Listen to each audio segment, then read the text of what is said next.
Alors bonjour chers souscripteurs de la Nouvelle France Libre. Nouvelle vidéo sur... Alors on va essayer de prendre un peu de recul. Bon, même si l'actualité en ce moment, évidemment, c'est que la plupart des Français ne comprennent pas pourquoi Macron a dissous. Parce que, à mon avis, ils n'ont pas une vision suffisamment géopolitique de la politique. Ils ne veulent pas voir ni comprendre que Macron n'est pas maître de ses décisions. Alors certes, il est sans concurrent en France, grâce à la Ve République de De Gaulle, qui a été faite pour un pouvoir autoritaire et sans partage,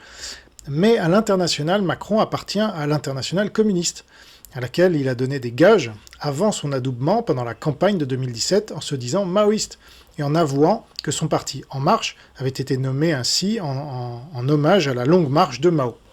Ce faisant, Raffarin l'a rejoint, et Macron a poursuivi la collaboration avec la Chine communiste entamée sous Chirac et Raffarin précisément. Alors, une fois de plus, donc, comme je le disais, on va essayer de prendre du recul et de la hauteur par rapport à l'actualité, grâce à un rapport qui vient d'être publié dans le monde anglo-saxon et qui nous informe un peu plus sur les ennemis de l'Occident, à savoir les Russo-Chinois et leurs ennemis islamiques, et leurs alliés islamiques, donc nos ennemis.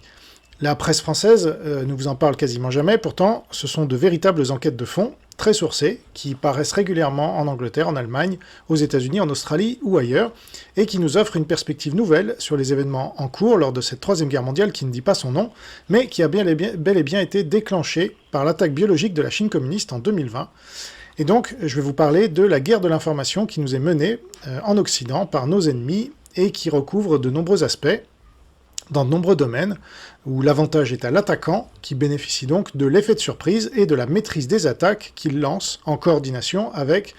ses alliés, donc chacun s'appuyant sur ses points forts. Alors c'est parti,